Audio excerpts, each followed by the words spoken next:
자, 안녕하세요. 반갑습니다. 여러분들의 성공을 업 시켜드릴 업사부입니다. 자, 오늘 우리가 지난주 목요일 날 영상에서 제가 여러분들께 자 이제 금요일 시장을 맞이하면서 야수의 심장을 갖자. 야수의 심장을 갖자. 투매를 잡으면 이번에 살아날 수 있다. 어쨌든 저점 잡아내면 되니까 야수의 심장으로 접근하자, 이런 얘기를 좀 드렸어요. 감사합니다. 네, 자 그랬는데 일단은 현재 상태, 오늘 현재 상태에서 보면 금요일이 뭐예요? 일단은 저점이 됐네요. 금요일이 저점이 됐습니다. 그래서 금요일 오전부터 그 다음에 특히 오늘 오전에도 마찬가지고 저점 매수, 저는 그렇게 좀 방향을 봤고요. 지수가 이제 반등을 하고 강력합니다. 나쁘지 않고요. 환율도 안정적이고, 이제 문제는 그거예요. 이렇게 떨어졌는데 오늘 여기서 요만큼 올라간다고 뭐 얼마나 좋겠나, 그죠? 여기서 오늘 올라가는 것보다 내일 올라감이 있어야 훨씬 계좌는 살고요. 하루 더 올라가야 돼요. 그러니까 3일 올라가야 내가 가진 주식 대다수가 같이 건드려집니다. 3일 올라가야 돼요. 이럴 때는 낙폭 과대가 나왔을 때 하루, 이틀, 3일째까지 상승이 이어질 때 내 계좌가 이번 손실이 한 반 종 이상 줄어들 수 있어요. 반, 잘하면 반. 저점 매수를 금요일이나 오늘이나 했다. 근데 내일하고 내일 모레까지 또 올라갔다. 그러면 진짜 반 이상도 줄일 수 있습니다. 한 방에 모든 걸 다 없애기는 힘들 거예요. 오늘 어떤 분께서는 금요일날 매수한 게 오늘 올라서 손실을 이번에 다 없앴다 라고도 하신 분도 계셨는데, 그만큼 저점을 잡아내는 게 너무도 중요한 거예요. 누군가는 그런 정도, 심지어는 뭐 마이너스 30%가 맞잖아요. 마이너스 30% 였는데 이걸 마이너스 15%로 줄일 수 있다는 것만 해도 대단한 겁니다. 어차피 반등이 어디까지 나올지는 모르는 거고, 반 나왔을 때 거기서 조금이라도 현금을 확보를 하고 다시 밀리면 왜 쌍바닥 찍을 수 있으니까 쌍바닥 찍고 내려온다 할 때 또 한 번 저점 잡으면 됩니다. 요번 저점 잡아낸 놈이 다음번 또 저점도 잡아낼 수 있겠죠. 또한 여기서 올라갔다가 꺾일 때 꺾이는 이 시점도 잡아낼 확률이 높겠죠. 그만큼의 어떤 부분들이에요. 많은 분들은 내가 요 위에서 물린 거, 예를 들어서 그게 가격이 10만원이다.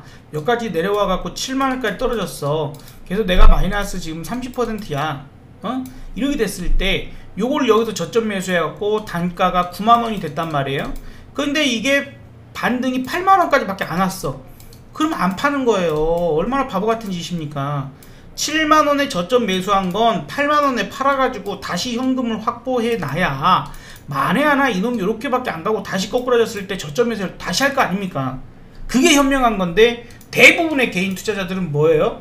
네, 평균 단가 이상 완전 수익으로 넘어가기 전까지는 잘 안 팔아요. 그게 나를 더 꼬이게 하는 거야. 여기 저점 매수했는데 나름 한다고 했어. 그런데 이제 올라갔다가 안 팔았는데 도로 내려와 버리네. 여기 저점 깨버리면 손실은 더 커져 있어요. 그리고 문제는 현금이 없어요. 대응할 수가 없어. 자, 그러니까 오늘 일단 반등 첫날입니다. 반등 첫날인데 적당히 어느 선 정도 올라가면 어느 정도 올라가면 좀 매도를 했다가 다시 사자, 했다가 다시 사자라는 의견을 좀 드려보도록 하고, 오늘 상승을 못한 업종도 있어요. 그러니까 많이 못 올랐어. 한 2% 정도밖에 못 갔어. 어쨌든 3%를 못 올라갔어. 아주 찔찔찔찔해. 그런 종목들 있죠. 그런 종목들이 내일까지 올라가면 됩니다. 근데 내일도 못 올라간다 그러면 걔네들은 주도주 섹터에서 빼버리세요. 오늘 1, 2%밖에 못 올라가고 내일도 1, 2%밖에 못 올라간다 그러면 주도주군에서 빼야 됩니다. 삼성전자 같은 초대형주가 아니라면 이거밖에 못 올라가면 주도주군에서 빼야 됩니다. 오히려 센 놈이 가고 요 고점도 넘어가는 겁니다. 그래서 오늘 오르고 내일도 오르고 한 놈들에서 세게 반등이 나온 놈 내지는 세게 올라간 놈에서 주도 섹터를 찾고, 그게 업종으로 예를 들어서 그게 2차전지다 아니면 뭐 제약바이오다 뭐 이런 부분들. 엔터주 오늘 좋았거든요. 엔터주까지 오늘 좋은 모습입니다. 평소에 잘 못 가던 놈들도 오늘 한 5% 6%까지 올라갈 정도가 나왔으니까 엔터주 괜찮고요. 그래서 뭐 이런 쪽들 섹터에서 눌림목 줄 때 오히려 그런 것들로 내가 가지고 있는 주식 중에 가장 찌질한 종목 있죠. 이번에도 주도주가 안 될 것 같아. 에이 이번에 반등 되게 안 나오네. 그걸 이제 그때쯤에서, 오늘 말고 그때쯤에서 자르고 갈아타는 게 눌림목에 더 성과는 빠를 수 있습니다. 근데 결단이 어려울 거예요. 결단이 어려우신 분들은 평일날 아침 8시 반, 8시 40분부터 여러분들 라이브 방송 해드리고 있으니까 아프리카TV 내지 유튜브에 업사부 검색하셔가지고 아침부터 라이브 방송 참여해서 시장을 정확하게 보는 그 타이밍에 맞춰서 대응을 하잖아요. 타이밍에 맞춰서 그래서 그 타이밍을 같이 공략하고 바라보고, 특히 아침 대응이 중요하지 않습니까? 아침 대응이. 그래서 저는 오늘 아침 목표를 1차 3088, 2차 3105를 잡았어요. 장중에 더 올라가죠. 그럼 마지막에는 빼버리잖아요. 그러니까 중요한 자리예요. 그래서 3105포인트 이상에서는 콜을 못 잡게 했습니다. 콜 잡지 마세요. 이건 안 된다. 이런 부분들. 다만 제가 볼 때 내일 모레 뭐 이런 부분에서는 나쁘지 않을 것 같습니다. 근데 우리가 고려해야 할 사항이 있어요. 우리가 고려해야 할 사항들이 있는데, 이번 주간에 중요한 그 사항이 두 가지가 있습니다. 두 가지. 바로 잭슨홀 미팅과 우리나라 금통위입니다. 그래서 금통위는 26일날 목요일날 지금 금리 결정을 하고, 그 다음에 27일 해서 그 잭슨홀 미팅이 화상으로 이어질 거거든요. 그래서 잭슨홀 미팅 같으면 뭐예요? 현지 시간 26에서 28일인데 테이퍼링, 조기 테이퍼링에 대한 여부 부분들을 확인해야 되겠죠. 그래서 이게 테이퍼링을 빨리 시작한다 그러면 아무래도 시장이 다시 충격을 좀 받을 가능성이 있는데, 기정사실화 되는 부분이기 때문에 아주 죽을 것 같지는 않습니다. 그리고 야, 지금 델타 변이 때문에 안 되겠어, 내년에 하기로 하자, 내년 1월달부터 하자라고 한다면 시장은 좀 반색을 더 하지 않을까, 상방으로 봐야 되지 않을까 생각이 좀 들기도 합니다. 자, 그 다음에 우리나라 금통위는 일단 기준금리를 25bp 정도 인상할 것으로 지금 많이 예측을 해요. 근데 우리나라도 지금 델타 변이 뭐 이런 확산에 대한 부분들이 좀 있고 해서 결정이 좀 쉽지 않을 수 있습니다만, 이거 놓치면 안 됩니다. 9월 달에는 금통위가 없어요. 그렇기 때문에 이번 놓치면 10월 결정을 해야 되거든요. 한 템포 늦어버릴 수 있습니다. 만약에 잭슨홀에서, 물론 이제 미리 알고 있을 수도 있지만, 잭슨홀 연설에서 그 9월 뭐 10월 이렇게 해가지고 빠르게 테이퍼링을 시작해버린다라고 하면 우리나라 박살나버립니다. 금리 인상을 안 했는데 테이퍼링을 일찍 시작하는 단계로 가버리면 상당히 타격을 받을 수 있어요. 금리 인상이라도 해놓은 상태에서 테이퍼링이 시작된다거나 이런 부분들이면 우리나라 금리가 높은 수준을, 왜냐하면 이제 테이퍼링 시작하면은 미국 채권도 그 금리가 움직일 거기 때문에, 그러다 버리면 돈이라고 하는 것은 절대적으로 수익이 같다면 안전한 쪽으로 갑니다. 어디가 안전해요? 미국이 안전하죠. 자, 나중에 수익조차도 미국이 올라가 버리면, 미국 금리가 높으면, 특히 채권 금리가 높아버리면, 그런 것들을 감안해서 미국 시장으로 우리나라의 자금이 쫙 쏠려 들어가 버릴 수 있어요. 피할 수 없는 폭락이 또 한 번 맞이할 수도 있습니다. 그래서 이걸 마냥 금리 인상, 야 우리 자영업자들 지금 어떻게 하라고 금리를 인상하냐, 설마 하겠냐, 이런 생각은 죄송하지만 과연 정부에서, 한국은행에서 자영업자들이 걱정돼서 금리를 인상 안 할까요? 지금 그러진 않을 거라고 생각합니다. 나라가 망하면 소용이 없어요.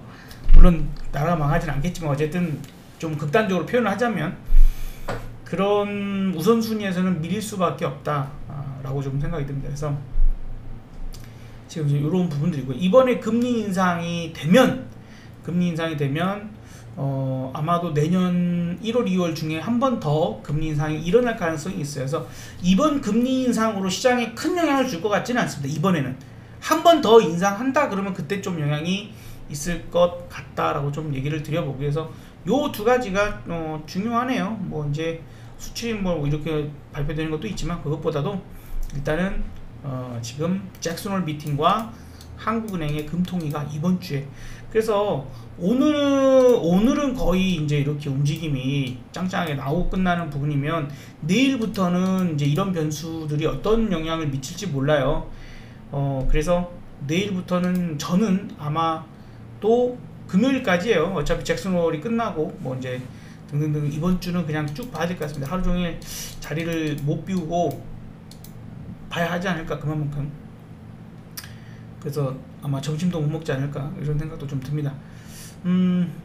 잘 대응해 봐야죠. 오늘 어쨌든 여러분들 나름 손실이 1000만원이 손실이었던 분은 한 800만원 수준으로 떨어졌을 수 있어요. 여기서 이제 우리가 만족할 상황이 아니지 않습니까? 아까 얘기한 것처럼 3일 정도를 반등을 하면, 3일 정도 반등을 하면 중소형주 내가 들고 있을 만한 애증가는 종목들이 조금이라도 올라가는 상황이 될 겁니다. 그래야 1000만원 손실이신 분이 금요일 기준에 한 500만원 정도 수준까지 올라올 수 있는 그런 상황. 그러나 이번에 완전히 마이너스가 없어지고 어쩌고 되려면 여기서 뭔가가 강력한 몰빵스러운 매매가 이루어졌어야 됐을 겁니다. 그리고 3일 정도 올라가야지만 아마 요 마이너스를 전부 없앨 수 있지 않을까 생각됩니다. 종목도 잘 골라야 되겠죠.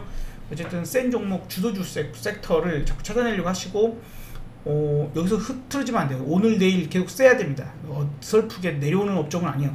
차라리 그렇게 올라갔다가 예를 들어서 1, 2, 3 이렇게 올랐는데 그 다음에 좀 눌려. 그러면 이때 눌러줄 때 다시 매수를 할 때는 내가 가지고 있는 찌질한 종목을 팔아버리고 그놈을 사는 게 나은 거예요.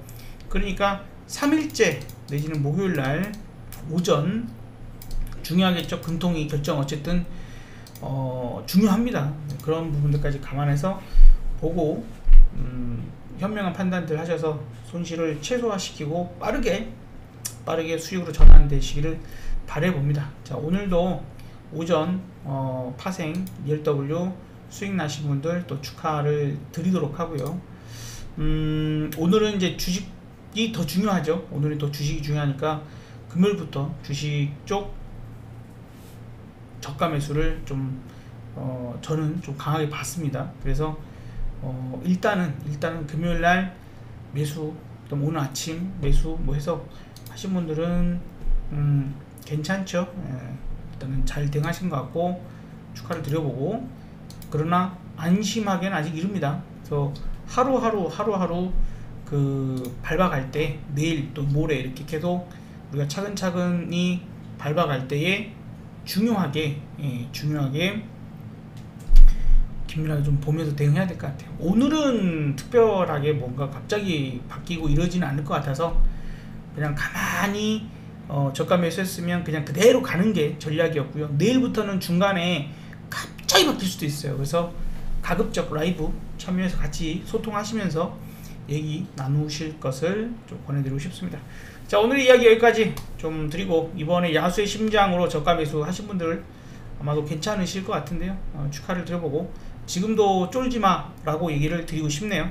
지금도 쫄지마. 개미들은 오늘도 털렸어.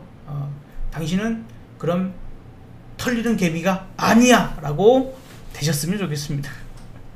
자, 어쨌든 수고들 하셨고 또 내일 라이브에서 뵙도록 하죠. 감사합니다.